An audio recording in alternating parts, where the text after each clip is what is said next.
I'm interested in a rigorous scientific understanding of visual perception. I'm interested, for example, in what really happens when I look at this freshly baked jumbo chocolate chip cookie. Actually, what really happens is I forget about science and just want to bite.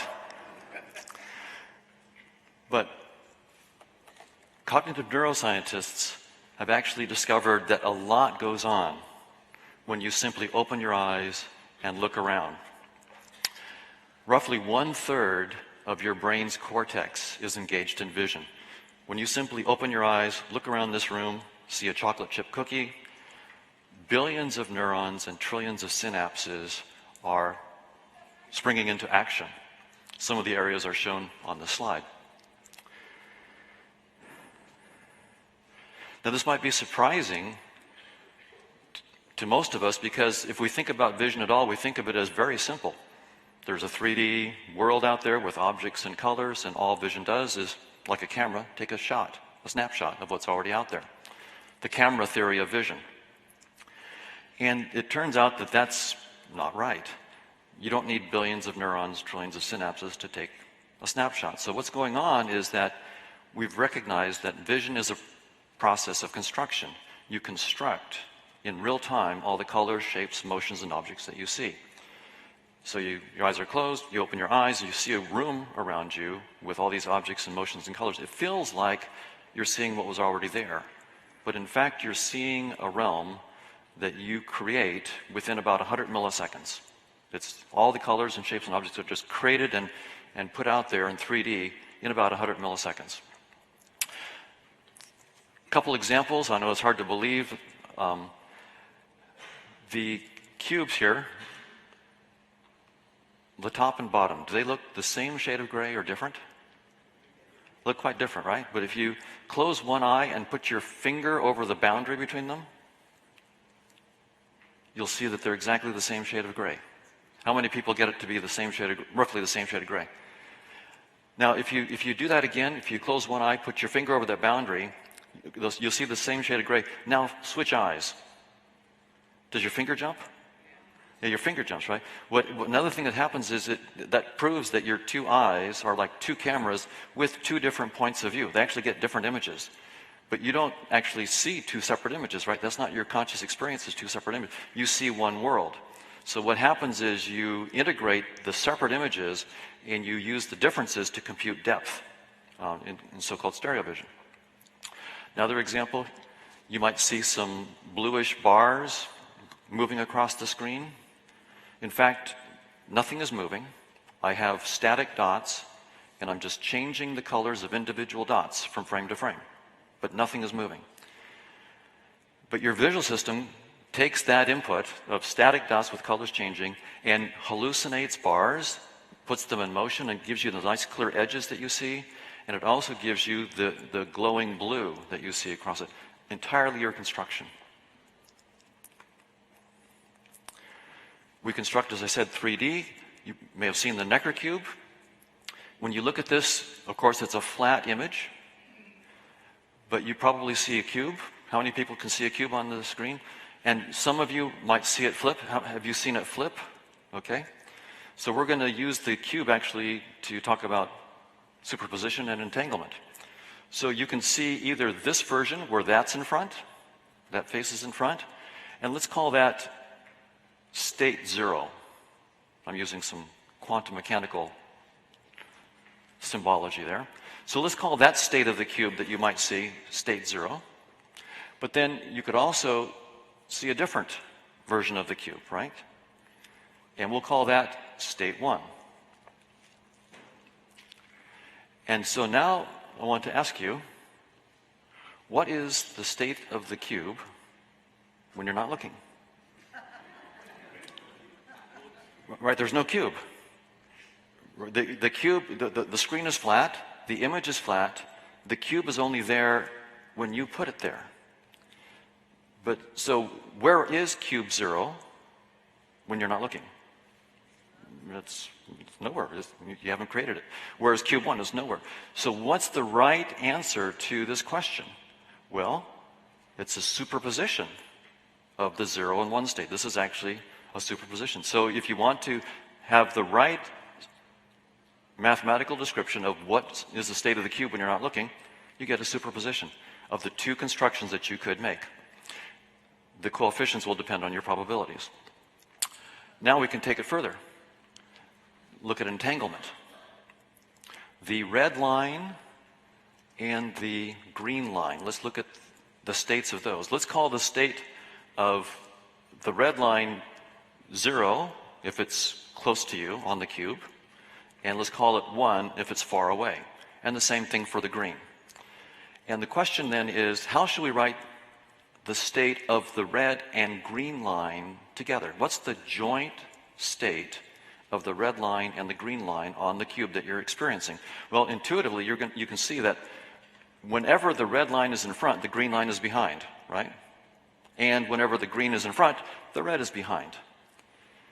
And that's because they're part of a whole, namely the whole cube. And because of that, they're entangled, and the right description for the state of the red line and the green line is the exact same equation that is the standard equation for entanglement. Now, most cognitive neuroscientists agree with what I've just said in terms of vision being a process of construction. But they tend to think that on evolutionary grounds, our constructions are generally veridical. Yes, we are constructing in real time all the shapes, colors, and motions that we see, but we've been shaped by evolution to have constructions that, in the normal case, match reality. If I see a 3D table, the shapes, colors, movements of the table that I perceive in general reflect the truth. And the argument is that those of our predecessors who didn't see truly would have been at a selective disadvantage, a competitive disadvantage, compared to those who saw more truly. And so the ones who saw more truly were more likely to pass on their genes for their perceptual systems that saw more truly. Thousands of generations of that, we're the offspring of those who saw more truly. That's the standard view, by the way. I would say that 99% of the cognitive neuroscientists who study perception believe that. But I've been thinking about this a little bit, and the question is, have we really evolved to see the truth? And recently I've been telling my colleagues in cognitive neuroscience that I now believe that I don't see the truth. That in a very important sense, my perceptions don't reflect reality. And remarkably, they tend to agree with me, and they're worried. They say there's professional help for that kind of thing. But I want to give you my reasons for seriously proposing that we've evolved not to see the truth. But just as a warm-up, Steven Pinker, I think, has a very good quote here. He says that essentially our minds evolved by natural selection to solve problems that were life and death matters to our ancestors, not to commune with correctness. In other words, the bottom line is perception was about keeping you alive long enough to have kids. It wasn't really about truth. And the issue is seeing the truth actually going to give you an advantage in staying alive long enough to have kids? And is it the way that we actually see evolution working in nature? And I'll give you a couple examples. The jewel beetle. In the Dongara region of Western Australia, there's this jewel beetle that's bumpy, glossy, and brown. The males fly, the females are flightless. The males fly around looking for females, and when they find a hot female, they alight and mate. But there's another species in the outback of Australia, Homo sapiens, and the males of that species have massive brains that they use to hunt for cold beers. And when they've drained a beer, they throw the empty out into the outback. Well, it turns out the beers are bumpy, glossy, and just the right shade of brown to make these beetles, as you can see, very, very excited, the male beetles. They swarm the bottles. They are not interested in the females anymore. Standard story, leaving the female for the bottle. And the females weren't getting any. The species almost went extinct. They had to pass laws in Australia to take the dimples off the bottles. So here's a species where the males had successfully found females for hundreds of thousands, millions of years. It looked like evolution had shaped perceptions that knew what a female was. Apparently not, right? They were looking for something bumpy, glossy, and brown. The bigger, the better. So it was not, the females could complain that the males just didn't have a true insight into what it was, what a female really was, and they were right. Fortunately, that's not the case with Homo sapiens. It's not just beetles. The dragonfly has aquatic nymphs. It has to find water to lay its eggs. It uses a trick. Horizontal polarization. Water does horizontal polarization. But it turns out oil slicks and polished gravestones reflect horizontal polarization even more than water. So when Homo sapiens came along and disturbed their niche, we find dragonflies laying their eggs in oil and on gravestones. You can imagine the poor nymph waking up on a gravestone. Is this a message? What? So it's a trick. They don't have an insight into reality. They have this cheap trick that was good enough to survive. No insight into reality. The gray-legged goose tenderly cares for its young unless there's a volleyball around. It'll chase the volleyball and forget its young. The goslings will need therapy, I think. A wasp is being fooled by an orchid. It's actually copulating with the orchid for the orchid's benefit. So this wasp clearly doesn't know what a real female is. It's being fooled.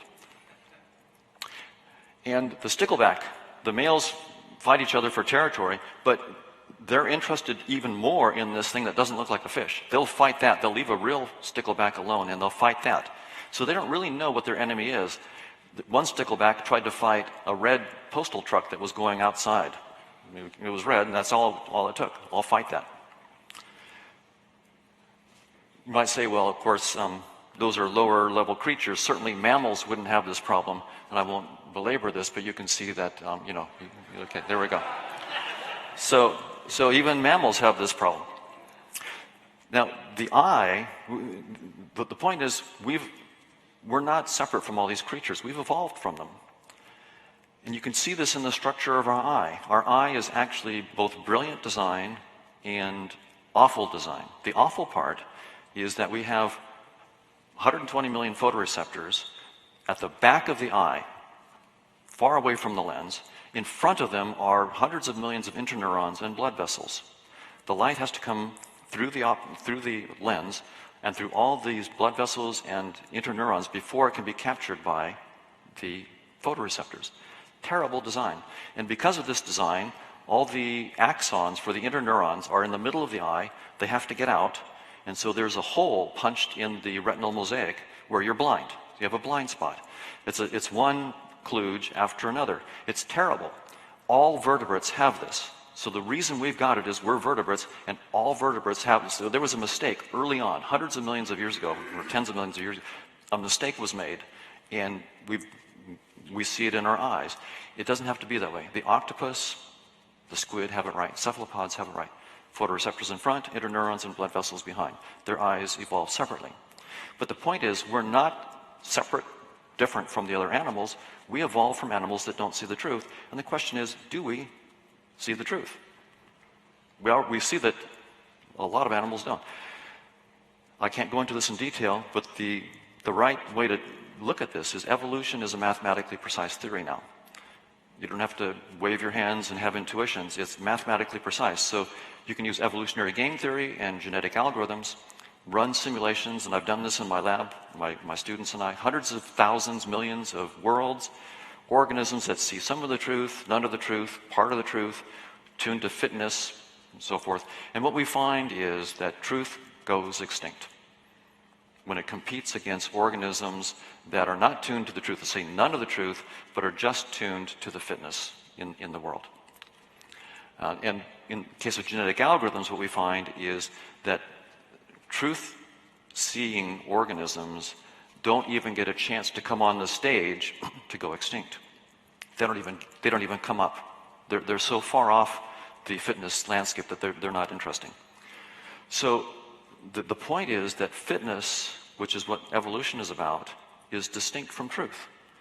For example, if you're a hungry lion, a T-bone steak could convey lots of fitness to you if you're hungry and you want to eat. That same T-bone steak, if you're a hungry lion, if you're a sated lion and you want to mate, well, that steak conveys no fitness at all for that purpose. And if you're a cow, in any state, the T-bone steak has no fitness values for you at all. So the point is that fitness and truth, fitness and objective reality, are utterly different things. The same objective reality can have entirely different fitness consequences for different organisms in different states of the same organism and for different actions.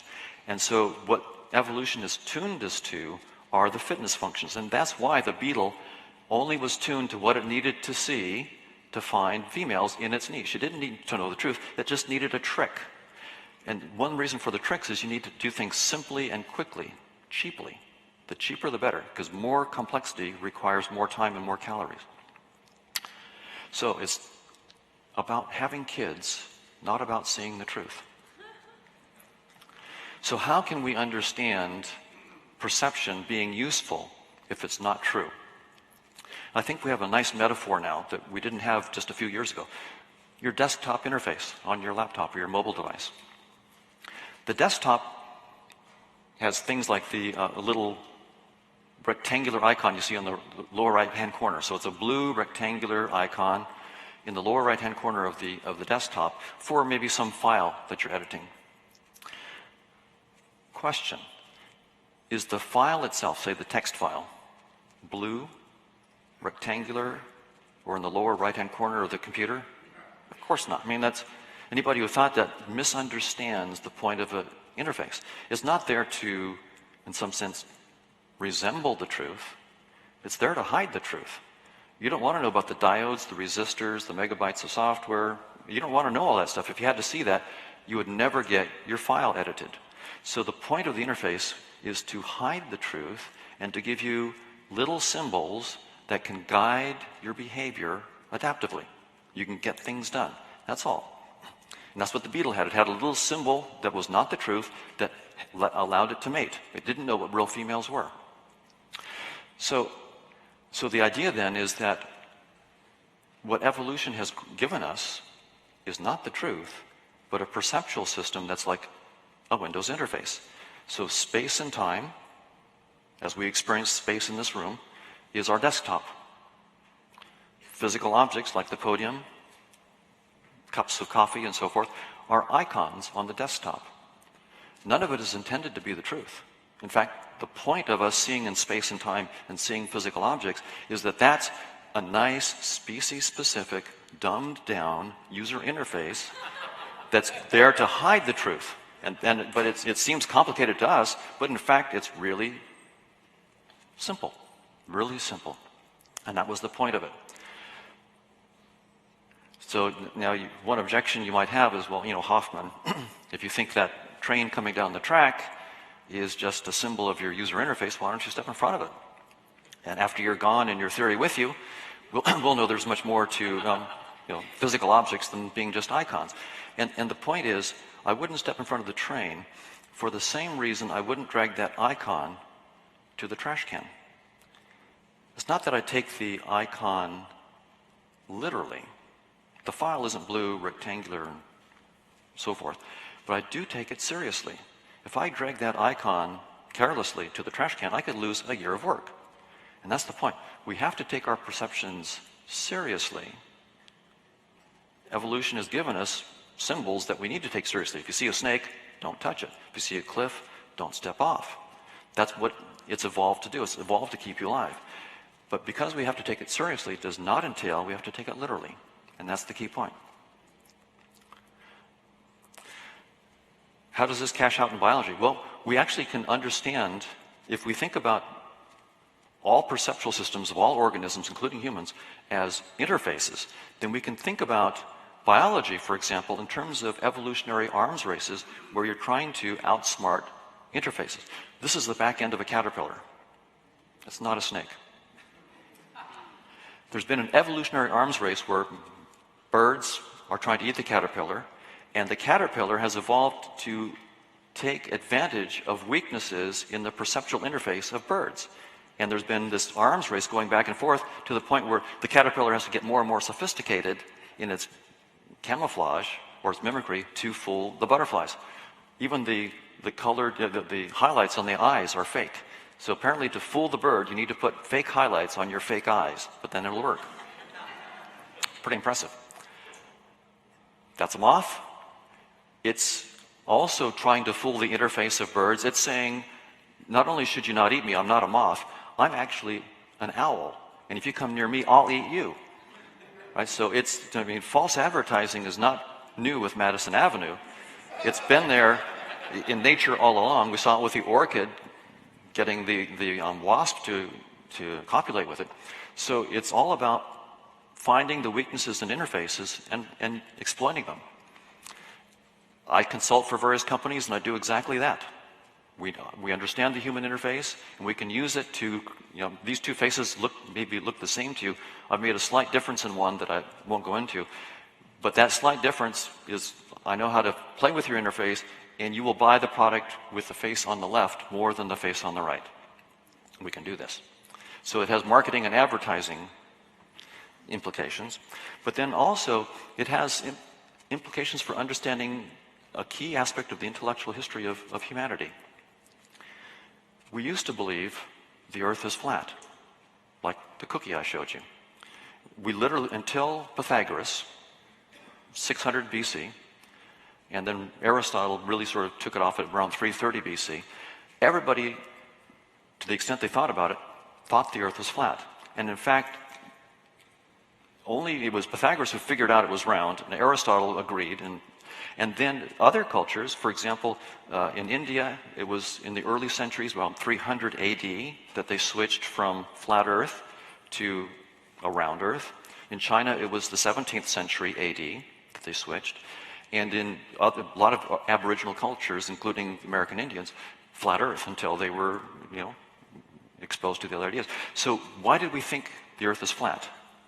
Well, it looks that way, right? You can just look around, it looks flat. Any fool can see the Earth is flat. And so it was our perceptual systems that we took literally. Then when we went to the spherical Earth, we believed that the Earth was the center of the universe and didn't move. And the reason for that was you could just look, is it moving? In Southern California it moves once in a while. But other than that, right, it looks perfectly still. And it looks like the sun and the moon and the stars are going around. So everybody believed, that knew that the Earth wasn't flat, they believed the Earth was round, but it was the center of the universe because it looked that way. Once again, we've been taken in by our perceptions. And actually, people were burned at the stake during the Inquisition for that belief. And Galileo recanted. He was smart enough to recant his view, but was under house arrest for all of his life, his later life, because of his belief that the Earth is not the center of the universe. That's how deeply we are fooled by our perceptions. What I'm saying is that we had to give up flat Earth, we had to give up the geocentric universe. Those were just warm-ups. Now what we have to give up is the very notion that our perceptions of space and time and physical objects themselves reflect reality. Right? So we're being fooled by space and time and physical objects just like we were fooled about flat Earth and the geocentric universe. Only now we have to give up all of our perceptions as reflecting reality, not just a little bit here and there. And this has implications as well for the main topic of this conference, which is how is consciousness related to the body, the mind-body problem. And the reason it has an implication for that is most theories of the mind-body problem assume that the physical world, including neurons, exists independently of perception, that that's the objective reality. And as a result, they try to take neurons as the starting point for theoretical accounts of consciousness. And what I'm saying is, neurons are just a species-specific symbol. They're not the reality. One implication of this whole theory is that neural activity causes nothing. Because just like, for example, if I take the icon on the desktop and I drag it to the trash can, it looks like the movement of the icon to the trash can caused the file to be deleted. But that's just a useful fiction. Actually, there's no feedback from the screen to the computer. It's a useful fiction on the interface to think that physical objects have causal powers, but it's false. And so neural activity causes nothing. I do, by the way, I've published fMRI and EEG studies, so I do neuroscience, but I have to reinterpret the data in a different way. I don't take neurons as the fundamental reality. So as a result, the physicalist theories of consciousness are doomed to fail, and that's why we've made no progress. I mean, we've literally made no progress. It's called the hard problem of consciousness because we can't make progress that way. So most theorists today try to start with the physical and try to get consciousness coming out of it. I'm interested in the opposite, and I'll just at top level sketch the ideas. We won't have time to go into detail here. But the idea is to start with a very simple formalism. The tip from Turing is that Alan Turing decided to give a theory of what is computation, and he came up with this really simple formalism, a little machine that has a finite set of states, finite set of symbols, some simple transition rules, and it turned out he could prove that any computation could be done by this simple little device called a Turing machine. And that was what launched the theory of computation, computer science. So the idea is, can we do the same thing for consciousness? Can we come up with a simple formalism which will handle all aspects of consciousness? And maybe we can't, but it's worth a try. And so I'm going to give you my intuitions, and the idea is to have a rigorous formalism so that we can find out, where it's wrong. So if we're absolutely explicit, we can see explicitly where we're wrong. So the idea is that consciousness certainly has experiences involved in it, qualia, as they're called, colors and pains and emotions and so forth. We also have the ability to make decisions,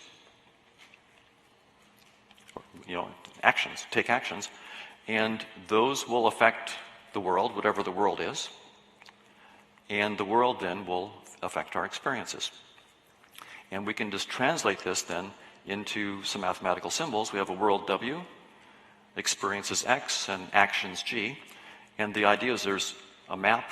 I can go into math, it's a Markovian kernel, perception map, a decision map, and an action map, and an integer counter to count the number of perceptions that you have.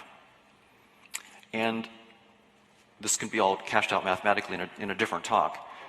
But the idea is a conscious agent is just a sextuple. X, G, P, D, A, and N. So and then the claim is that, I'll just say those are probability space. So this is technical stuff. I'll just leave it for the moment. So here's the claim. Every conscious entity and activity can be modeled by conscious agents. So it's a very clear claim. It could be clearly false. Maybe someone will show that it's false. But the idea is, I claim this formalism and networks of conscious agents, as I'll show you briefly, can handle all aspects of consciousness and personal experience. So one hypothesis then about the world is, instead of taking the world to be a physical reality, space and time and physical objects, matter and so forth, I take that stuff to be just our desktop, a species-specific desktop, and let's see what happens if we say that the real reality is just consciousness, conscious agents in interaction. That's the conscious realism. So the idea is that it's an ontology. Consciousness is the fundamental. Now we can have, if we have two conscious agents, we can make, so here they are, agent 1 and agent 2. we can actually take one of these agents and connect it to the other.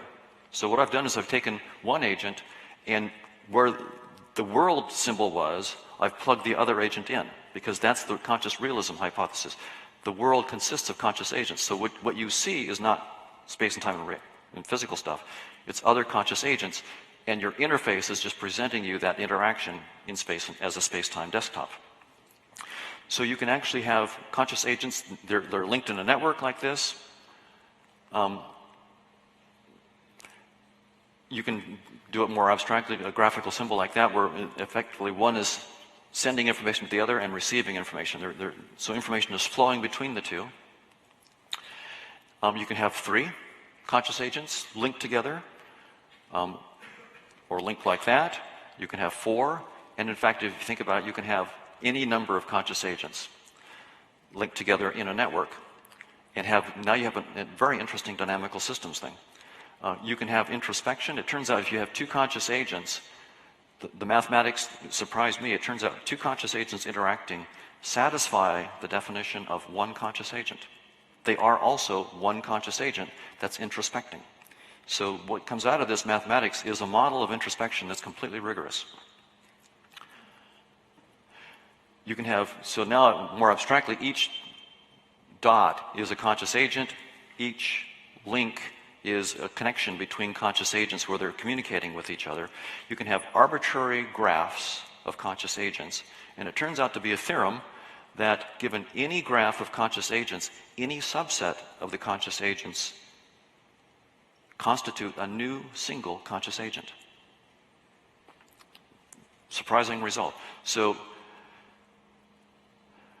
any subgraph is a conscious agent. So the claim then is that conscious agent networks, these networks of conscious agents, first, it's a theorem that they have the power of universal Turing machines, which means that anything that can be computed by your laptop can also be computed by a network of these conscious agents. They have complete computational power.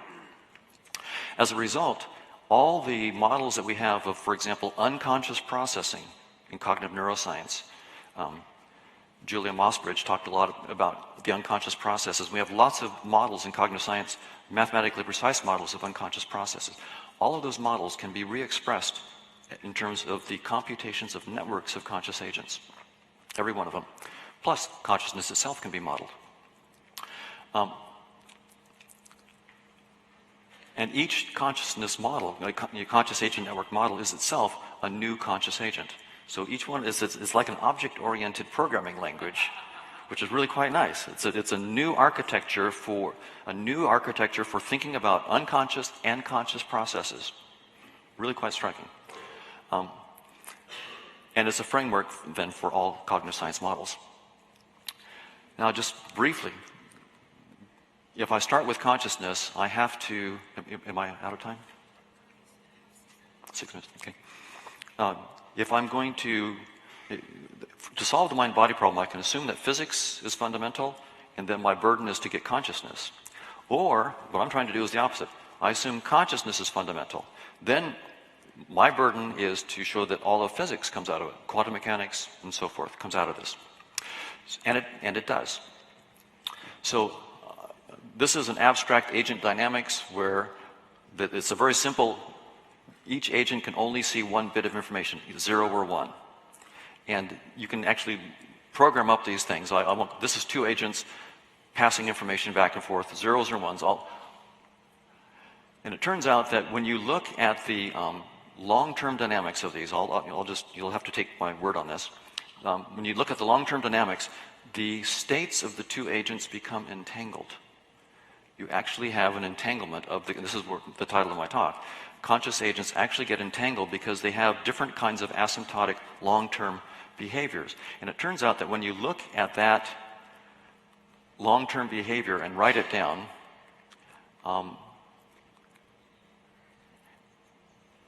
so this is, the top was the conscious agent dynamics long-term behavior. And then if you write down the wave equation for the free particle in quantum mechanics, it's exactly the same equation. So we can actually read off, this is the non-relativistic case, you can actually read off a one-to-one mapping between non-relativistic quantum mechanics and this agent dynamics.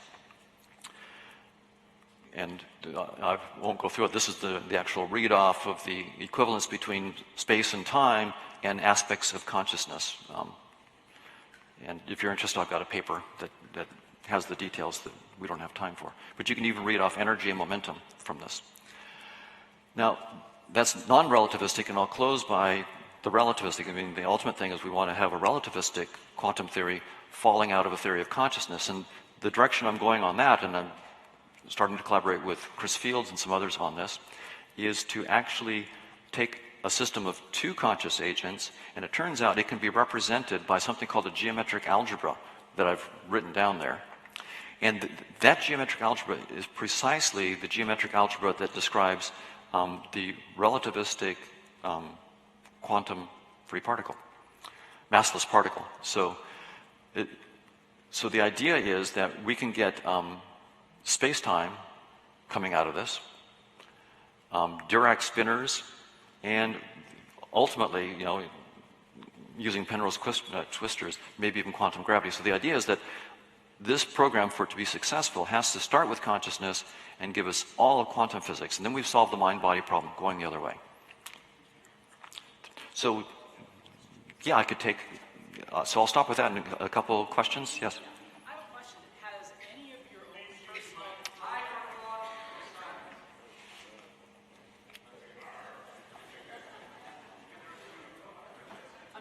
I'm just curious to hear if any of your own personal or contemplative practices have influenced how you've come up with this theory and modeled it and so on. They have. It's an interesting back and forth between the scientific left hemisphere stuff, and I do meditate. I've meditated for more than a decade, and so the two go back and forth, the right hemisphere and left hemisphere talking to each other and trying to work this stuff out. All right, yeah. Yes? How do you incorporate reflex action, you know, in perception decision action, maybe that bypasses the conscious agent, and secondly, memory, in a memory past events? So reflex action, which is an unconscious process, the key thing to think about, you might say, well, look, if you say that consciousness is everything, well, what about unconscious processes? I mean, they're unconscious, so consciousness isn't everything. And the key point here is, if I'm looking at you, talking with you, your mental processes are unconscious to me, right? I assume you're conscious, but I'm not conscious of your conscious processes. But I'm wise enough to say, just because I'm not conscious of your processes, that doesn't mean you're unconscious, right? And you'd be pretty cross if I said because I can't see your conscious, you're unconscious. Same thing is true of my own unconscious processes. Just because I'm not conscious of them doesn't mean that somebody inside me isn't. So the idea that comes out of this is that I'm not just one conscious agent, I'm a whole infinite network. Those graphs I was showing you of conscious agents, and reflexes and memory come out of the interactions that perhaps I'm not aware of. So you have this distributed notion of consciousness. So I call that whole network of conscious agents my instantiation. We each have an instantiation, and we're only aware of some small part of that instantiation. Yes, well, I'll let you pick. First of all, thank you for the wonderful talk. I enjoyed it very much. So all our senses, all our perceptions, can they be equated to a number of complicated sets of electrical and chemical reactions? Good question. So, and one more part, if you don't mind. So, just kind of like very funny question. So, do our senses, do they perceive the outside world, or do they create it? So two good questions. First, are electrical and chemical interactions real? And the answer is they're in space and time, and anything in space and time is ipso facto, or by that fact itself, part of our desktop. It's part of our species-specific way of representing things. To take it one step further, someone might say, well, you know, Hoffman, your theory is not new. Physicists have told us since 1916 or so, since Rutherford, that this table, this desktop, is mostly empty space. Just, empty space with atoms. And so that's the reality, is the atoms. And so we don't see the reality, but that's the reality. And I'm saying something different. I'm saying that that's a mistake. It's the same mistake as saying, I know that my desktop isn't the truth of the computer, but if I get out my magnifying glass and look really close, I see pixels, and that's the truth.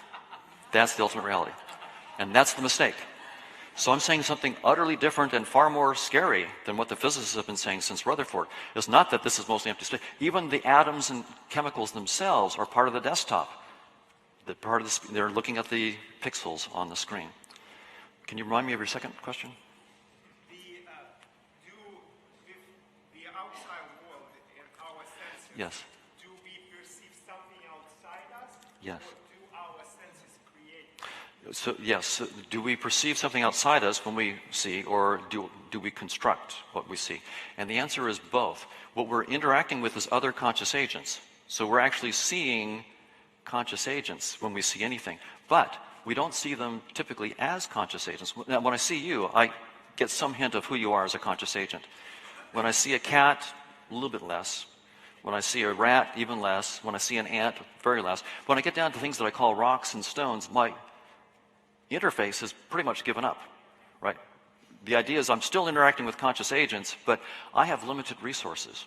I'm finite. This is an infinite universe. I have to give up at some point.